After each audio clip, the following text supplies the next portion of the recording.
भगवान विष्णु के परम भक्त नारद मुनि की विस्तृत पौराणिक कथा।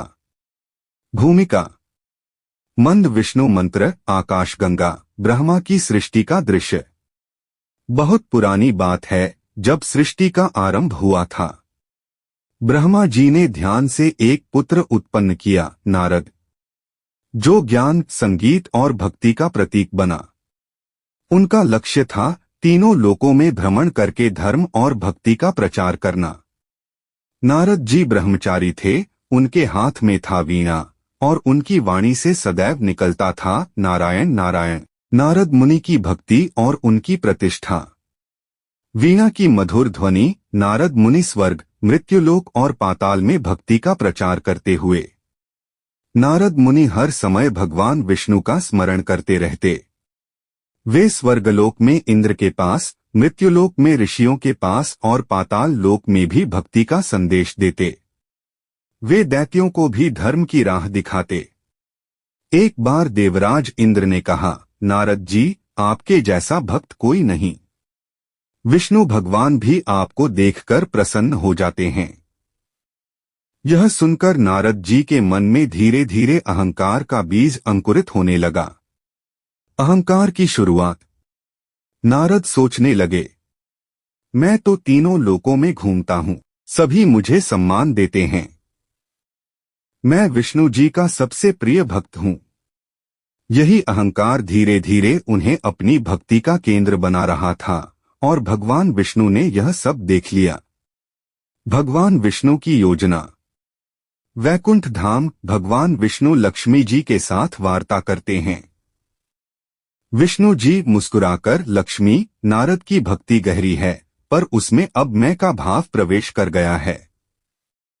अब समय आ गया है कि उसे भक्ति का सच्चा अर्थ सिखाया जाए। उन्होंने नारद की परीक्षा लेने का निश्चय किया। परीक्षा। जल से भरा घड़ा। भगवान विष्णु ने नारद को बुलाया और कहा, नारद, एक कार्य है। इस घड़े को पानी से भर लो और तीनों लोकों की परिक्रमा करो। ध्यान रहे, जल की एक बूंद भी गिरनी नहीं चाहिए। साथ ही हर समय मेरा नाम नारायण लेते रहना। नारद ने सोचा, यह तो सरल कार्य है, और वह चल पड़े। परंतु जैसे ही यात्रा शुरू हुई, उनका पूरा ध्यान उस जल से भरे घड़े पर केंद्रित हो गया। उन्होंने पूरे ब्रह्मांड की परिक्रमा कर डाली, पर नारायण का नाम लेना भूल गए। वापसी और आत्मबोध। वापस लौटकर विष्णु जी ने मुस्कुराते हुए पूछा, नारद, बताओ, तुमने कितनी बार मेरा नाम लिया? नारद झेंपते हुए, प्रभु, मैं, क्षमा करें, मेरा सारा ध्यान जल पर था, मैं आपका नाम लेना भूल गया। विष्णु जी, और जो तुम सदैव नारायण जपते थे।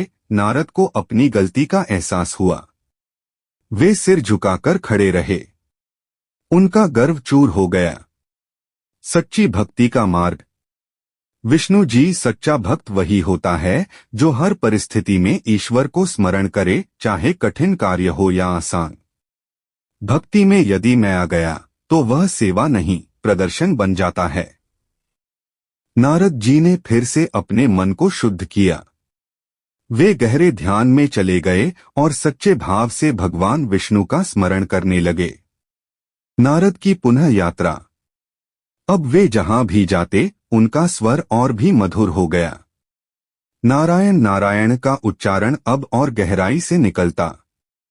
वे फिर से तीनों लोकों में भ्रमण करने लगे, पर अब बिना किसी अभिमान के, केवल सेवा और प्रेम से। उपसंहार और संदेश। इस कथा से हमें सीख मिलती है, भक्ति में अहंकार सबसे बड़ा शत्रु है। सच्चा भक्त वह है जो हर स्थिति में भगवान को याद करे। भगवान हमारे मन के भाव को पढ़ते हैं, शब्दों को नहीं। जब अहंकार मिटता है, तब ही भक्ति खिलती है।